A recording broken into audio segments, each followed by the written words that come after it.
First time kong gumawa ng apple cake at in fairness, success. Diba? Ang saya. Nakakaano lang. Nakaka-happy lang. Ganito lang ang buhay ko dito sa mga maliliit na bagay ay nakakapagpasaya sa atin. Alam mo yun? So, pag malungkot ka, gawa ka lang ng mga bagay na maaaliw ka, di ba? Para mawala yung ma-distract ka. Yun talaga ang buhay.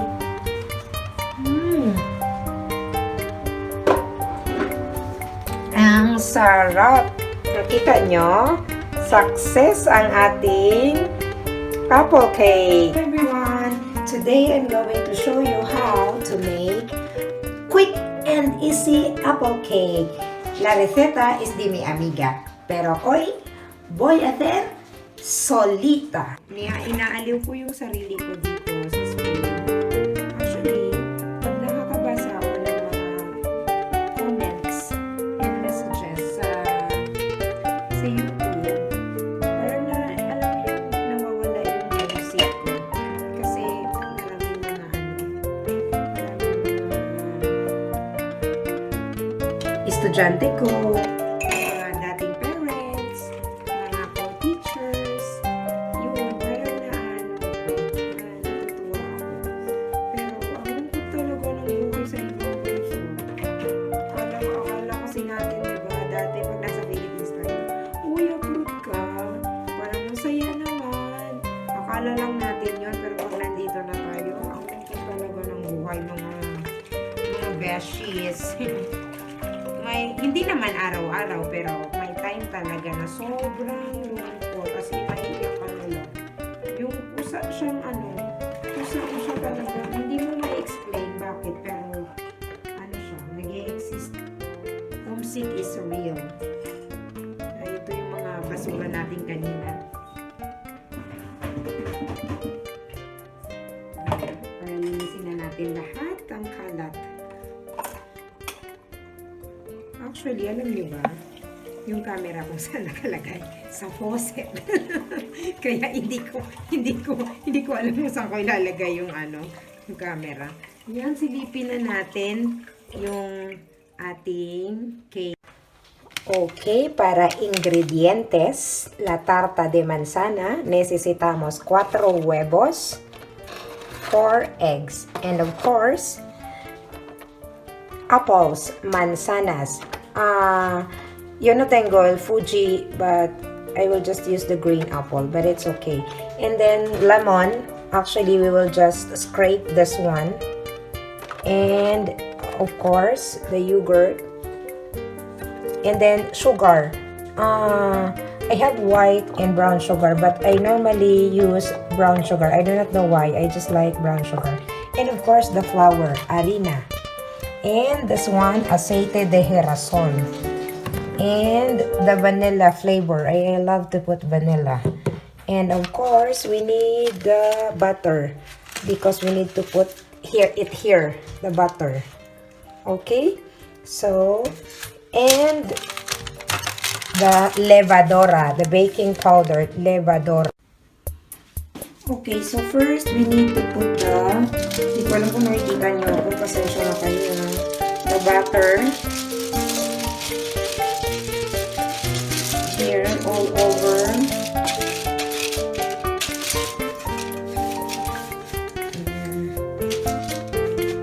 so after, we put the butter here, we're going to mix everything.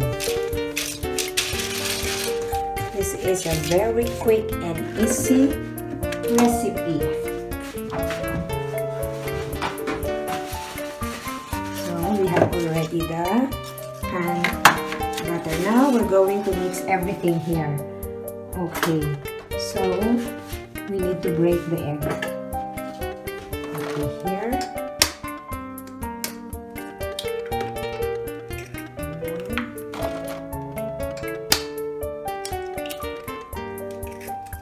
Two. 2, 3,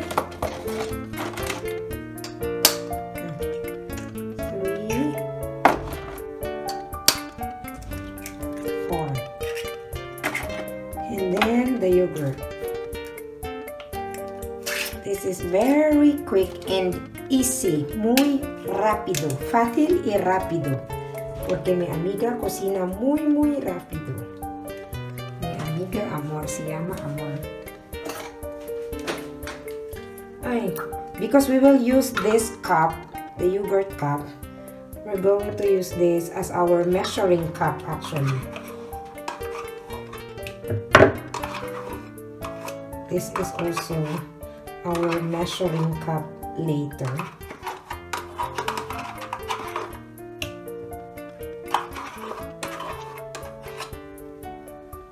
You can use flavored yogurt if you want.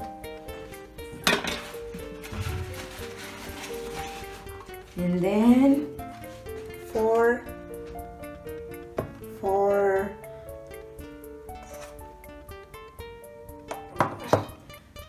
cups of flour.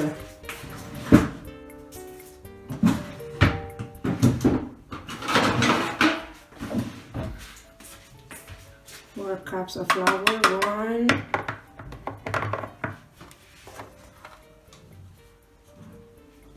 2. Actually, I measured this already. 3, and I measured this already when I prepared. Para lang makita nyo. 4. Okay? So, this one, you use this.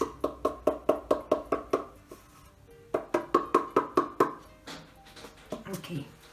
And now,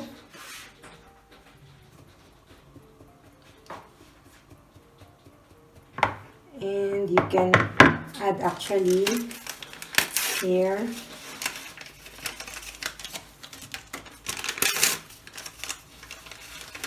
baking powder.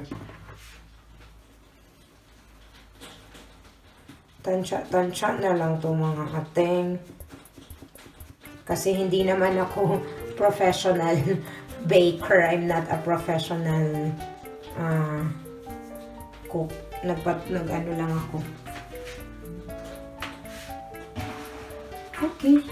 And then, using the yogurt cup, we will add 2 cups of oil, cooking oil. Cooking oil. 2 cups of cooking oil. So,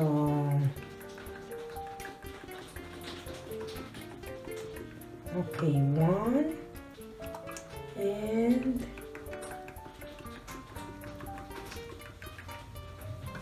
2, and then the sugar. And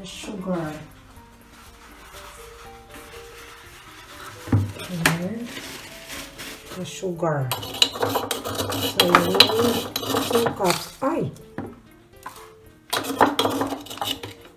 cups of brown sugar.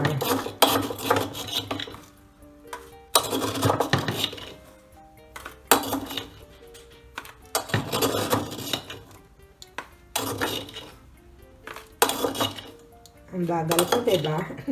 Quick pero mabagal.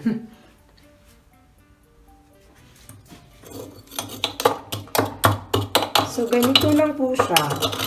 Haluin mo lang siya.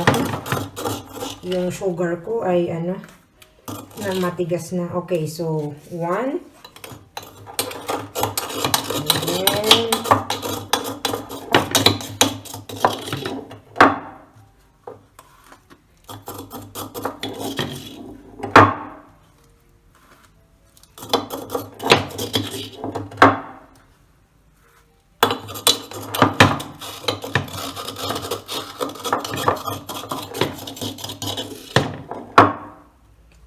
I should prepare this already. Okay, so 2 cups of sugar, and then this one we're going to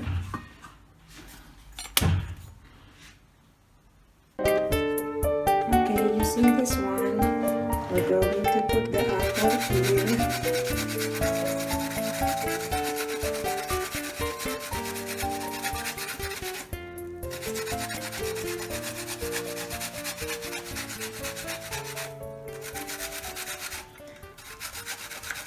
So, yung isang apple, ilalagay natin siya as topper. Yung isa, okay, naku, hindi pala na-record yung paghalo ko kanina, pasensya na. Ayan, so ito na yung apple, nilagay ko na. Nilagay ko na yung apple, in-slice ko after nating ma-mix. Uy, ang failed ng ano ko, ng pag-film ko kasi hindi ko napansin na naka-off na yung camera. Ay, naku naman, si Inday. Si Inday Badiday. Nag-emote-emote pa ako. So, ganito lang siya kadali gawin. So, very quick and easy. Ayan na siya. Nakita nung minix ko na siya kasi namatay pala yung camera. Hindi ko napansin. Naku. Pasensya na. Ayan. So, maglilinis na tayo habang nakalagay na siya sa oven. Linisin na natin yung ating mga kalat. Kasi ang kalat ko magluto, diba? So, ayun na nga. Ano tayo? Sharing moment habang naglilinis. Ang buhay ko dito sa Spain ay nagpo-part-time job lang ako sa isang academy. Tapos, dahil sa pandemic, medyo affected din kami dito kasi nag-close lahat. Pati yung shop ng husband ko, nag-close ng 3 months. Kaya, ano din. At saka, ang ano, diba dati sa Philippines, parang ang saya ng ano natin na, nasa abroad, ang saya naman ang buhay. Parang ganun yung ano natin, reaction. Pero, hindi. Malungkot siya. Nahalo ko na siya lahat dito. Malungkot. May, alam mo yung mga homesick moment. Kala mo sa pelikula lang siya. Sa pelikula lang natin napapanood. Totoo yun. May time talaga na, kasi alam mo naglalakad ka, tapos biglang may totoo yung luha sa'yo. Kasi grabe talaga. Homesick is real. Madaming beses akong nag-i-emote. Kasi ano, hindi mo siya mapigilan eh. Kusa na siyang nararamdaman mo ba? Check natin. Excited ako. Feeling ko, oh my God, ang ganda niya tingnan, diba? Parang, oh my God. Ay, feeling ko hindi pa siya luto kasi malambot pa siya. Ay, sige. Ano pa natin? Ng 10 minutes. Oh my God! Ang ganda niya tingnan! First time ever! Ang laki ng ano ko, diba? Chopsticks to. Ay, hindi pa siya luto. Okay, hindi pa siya luto. So, babalik pa natin siya. Hindi pa siya luto. Oops! Siguro, luto na! First time ever na gumawa. Tapos, lagyan natin siya nitong jam. Sarap ito.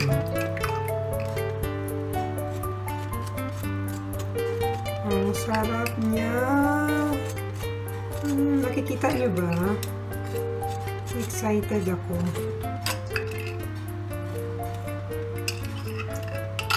Actually, ako lang naman kumakain nito kasi hindi mahilig yung isa sa matamis. Ako lang kumakain ng matamis. Ang laki nito, diba? Sana na matikman niyo to. Ang sarap. Pag uwi ko sa Philippines, magluluto ako nito para sa mga pamangkin ko. Kasi, marunong na ako magluto. Diba nakakatuwa? Ayan, top view. At yung side. Oh my God! I'm so proud of myself. Perfect! Ang first try natin ng apple cake. Yum, yum, yum. Kain tayo. Sana nandito kayo para matikman niyo. I'm so proud of myself.